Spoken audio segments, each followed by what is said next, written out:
anaua majenerali wa Iran, wakuu wawili wa majeshi. Hii vita ina siku ya 12. Wakuu wawili wa majeshi wa Iran wameuawa. Maana yake anasaidiwa kupewa taarifa za kiintelijensia za kijasusi na Marekani. Ya pili ni double agent.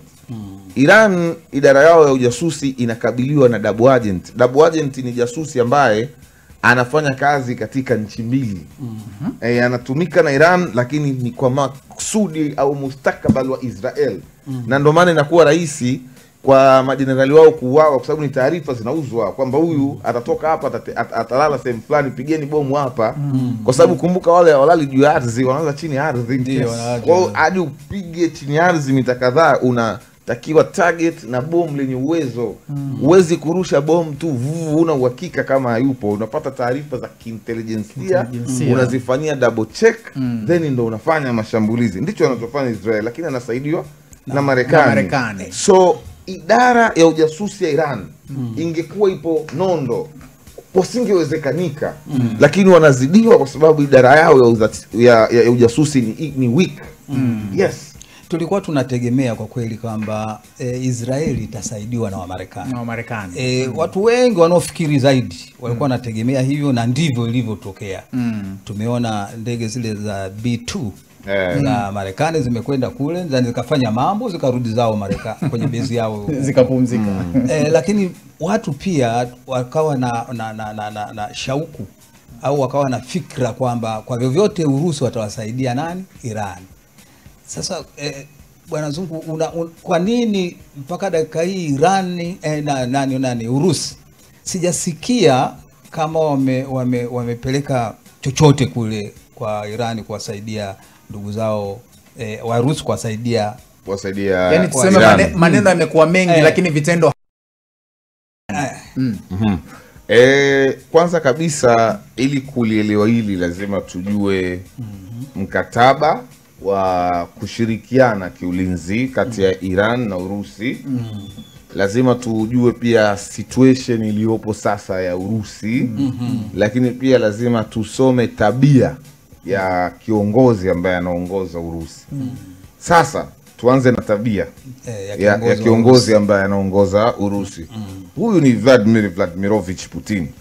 Kabla ya kuwa rais wa Urusi alikuwa afisa wa KGB na amehudumu kwa zaidi ya nchi 38. Ni jasusi huyu kitaaluma. Kabla ya kuwa sio Putin, si mwanasiasa mzuri, ni jasusi mzuri. Na ndio unaona ile nchi ya Urusi imekaa kijasusi, ni wana uzalendo mkubwa sana. Kwa hiyo maana yake ni kwamba unapokuwa jasusi, kabla ya kuzungumza chochote au kuchukua hatua yoyote, unapima mambo. Unajua kuna kanuni ambayo tukienda kwenye vyuo vya uandishi wa habari tunafundishwa, lakini hata majasusi kwenye vyuo vyao huwa wanafundishwa, inaitwa 5W+H. Hata majasusi pia wanayo ni kwao na ni msingi muhimu sana katika mambo yao. Sasa jasusi yoyote kabla hajatoka kusolve tatizo lazima apply hiyo principle. Ni principle muhimu. Putin akiapply hiyo principle haoni kama kuna ulazima wa kwenda kusema hivyo bila kushauriana na Baraza la Usalama la Urusi, majasusi wabobezi wa Urusi na watu ambao anawaamini. Kwa sababu si tabia ya Putin kuchukua hatua za moja kwa moja ama kuropoka kwamba mmepiga Iran Urusi utaingia. Si tabia ya Putin, hizo ni tabia za Trump. Kwa sababu Trump si mwanasiasa wala si jasusi, ni mfanya biashara. Anaenda na upepo. Putin ni mtu ambaye ni mkimya. Hicho ni cha kwanza. Si tabia yake kutoka front na kusema, hata kama huwa anachukua hatua, ni mtu ambaye anachukua hatua taratibu na nyuma ya pazia. Hivyo ndivyo ambavyo Warusi wanaishi. Si tabia yake ya kwenda front moja kwa moja. Hata kama atatoa msaada ni nyuma ya pazia. Cha pili nimesema ni situation. Urusi huyu amepigana, huu ni mwaka karibia wa 3 na nchi zaidi ya 9 pale Ukraine. Kwa sababu hii vita sio ya Urusi na Ukraine, ni vita kati ya Urusi na NATO. Sasa Urusi naye pia kachoka. Timing haimruhusu kwenda kuisaidia Iran wakati huku bado anapambana na NATO. Vita ni gharama, sio poa. Inahitaji fedha, ana vikwazo, ana struggle, anatakiwa kukodisha wanajeshi, wengine ni wa kwake walipe. ni gharama kubwa ambayo inatumika. Kwa Urusi naye timing yake bado anapambana huku na nchi zaidi ya 9 kupitia Ukraine. Mlipata habari kwamba siku moja wanajeshi wa Ukraine walichukua mkoa unaitwa Kursk kabla ya Urusi hawajaurudisha, si ndio? Hawakuwa Ukraine, walikuwa ni NATO ambao walivaa sare za jeshi za Ukraine. Kwa hiyo kuna mapambano mazito ambayo pia nayo kwa situation akiangalia timing haimruhusu kwenda kumsaidia Iran, kwa sababu naye huku kwake pia bado anapambana. Hilo la pili. Swala la tatu ambalo nilikuwa nataka kulizungumzia, mbali na timing, kwa maana ya kwamba uchumi ambao Urusi ameutumia ni mkataba. Iran na Urusi wana mkataba wa kuuziana silaha, si mkataba wa kushirikiana kijeshi kama nchi moja itavamiwa. Mkataba wa kushirikiana kijeshi kama nchi moja itavamiwa wanao Urusi na Korea Kaskazini kwa kiduku. Lakini Iran na Urusi wana mkataba wa kuuziana silaha, sio mkataba wa kusaidiana kijeshi. Lakini pia huko Israeli kuna Warusi wengi tu wanaishi pale. Ni kweli. Yaani Urusi na Israeli, asikwambie mtu ni maadui, nani ni kudanganya, ni marafiki wale. Huyu Urusi ni rafiki na Israel, ni rafiki na Iran. Lazima utoe kauli ambazo tunasema ni za kijivu, kwamba zisiwe nyeusi sana, zisiwe nyeupe sana. Wewe changanya nyeusi na nyeupe, kuchanganya rangi nyeusi na nyeupe unapata ya kijivu. Kwa hiyo unachofanya Urusi anacheza kwenye kijivu, achezi kokote. Anachanganya Israeli, anamchanganya Urusi bana. Tunalaani kinachoendelea zidi ya Iran, tunaomba ya mambo yaishe. Yes. Yeah. Kwa hiyo mimi naona iko hivyo. Na vipi kuhusu nani, nilisikia hapo katikati hapo kwamba Korea Kaskazini nao wanawaunga mkono wa Iran. Of course. Lakini pia nikasikia hata China wakasema kwamba sisi tunawaunga mkono wale wa Iran wale. Hawa vipi hawa? China, kwanza China tusimzungumzie. China ni muoga. China serikali yao kipaumbele chao sio kupigana vita. Ndio. Ni kuwa nchi yenye uchumi mkubwa duniani. Vita ya China na Marekani sio vita ya kupigana. Ile ni vita ya uchumi. Ni vita ya uchumi. Unaona Trump alivyoingia masuala ya uchumi, kupandisha kwazo, ushuru, sio? China, wewe kuambia kuhusu China kitu kimoja tu ili tuende vizuri. China wanapakana na nchi inaitwa Taiwan. Kiasilia sasa Taiwan ni China. Ni China ndio. Yaani Taiwan mzozo pale haujaisha. Lakini Marekani amekaa pale Taiwan na yeye ndo anaongoza serikali ya Taiwan kwa sababu ya madini muhimu ambayo yanapatikana Taiwan. Mpaka leo China ameshindwa kuirudisha ile ardhi yake. Na chimba mkwara, anatuma ndege za kijeshi Taiwan zinazunguka baadaye anazirudisha Beijing. Huwezi kumfanyia hivyo Mrusi, uchukue ardhi yake Marekani umekaa pale anakuchekea. Utapigana. Lakini kwa China imewezekana na hawezi kufanya chochote kwa sababu vita sio kipaumbele cha China. Kwa hiyo usahau hata kama vita inaendelea eti China msaidie Iran. Hakuna kitu kama hicho. Yaani hiyo sahau. Kwa ndugu yetu Korea Kaskazini naye pia huo uwezo ana huo uwezo. Kwa maana ya kwamba yeye Korea Kaskazini hamna chochote anachojivunia zaidi ya vichwa vya nyuklia.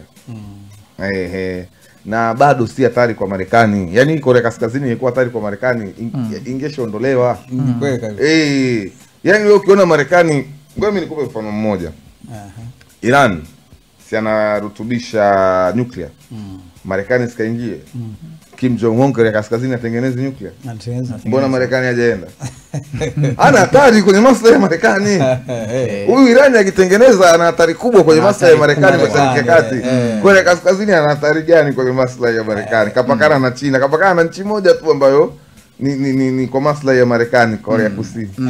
Nchi zote zilizopakana nazo sio nchi rafiki kwa Marekani kidiplomasia sana.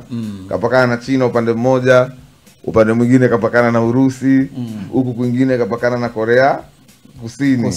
Kwingine nadhani ni bahari au mto unavuka, unaenda mpaka bahari ya Japani, sio kisiwa cha Japani. Sasa hana sumu. Wao wakimwangalia yule Kim Jong Un wanamuona kama shujaa. Uwezi bwana, hana. Ni mbwembwe katika ndani ya taifa lake tu.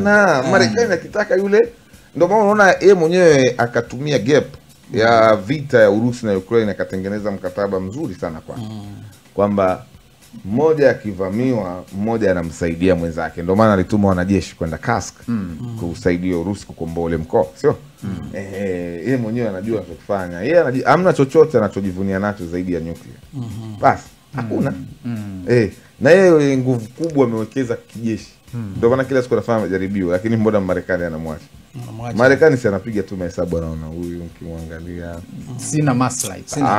Bado sasa hivi ana madhara kwa ukiwa na madhara kwa maslahi ya Marekani, ndio atatafuta chokochoko, atakushughulikia tu. Wewe unafikiri hichi kinachoendelea kati ya Iran na Israeli eti ni bahati mbaya? Yani ni bahati mbaya kabisa kwamba Israeli tu ile Ijumaa aliyoshambulia Iran alikurupuka tu akaamua Netanyahu akampigia simu waziri wa ulinzi wa Israeli Israel Katz, sikiliza bwana Israel Katz, leo tunashambulia Iran, achia makombora. Vita ipigani hivyo, ile ni mpango. Na Marekani hata katika mashambulizi haya nimeona wanalenga zaidi kwenye vinu vya nuclear vya Iran. Ndio kasema kwamba wanapiga kimkakati. Ndio hata mimi nikawaambia watu unajua hii vita shida ilipokaa wa Tanzania wengi tunaichambua kwa miemko ya dini. Ndio ambacho tunafanya makosa makubwa sana. Unajua sisi wa hatupendi kusoma. Ndio. Na ndio maana hivi sisi wa Tanzania hatupendi kusoma. Na ndio maana ukitaka kutuficha kitu sisi weka kwenye vitabu. Ukitaka kutupa sisi kitu kiwasilishe kwa njia ya udaku au comedy. That's why unaona nakuja taratibu, utaelewa mfano wangu. Leo hii katika nchi watu wanaofanya udaku na comedy ndio ambao wanaongoza kuwa na madili. Kwa nini?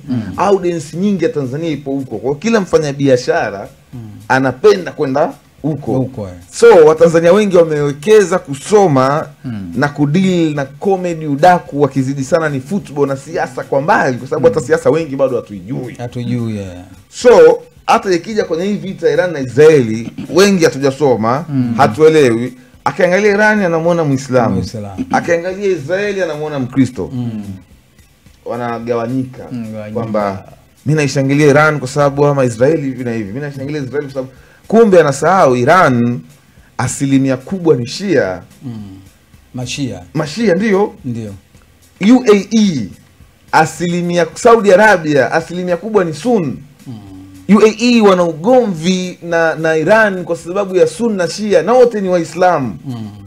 Wayahudi Israeli dini kubwa ni Wayahudi, karibu asilimia 90. Ndio. Wayahudi mpaka leo hawamuamini Yesu Kristo ambaye ni mwanzilishi wa dini ya Kikristo.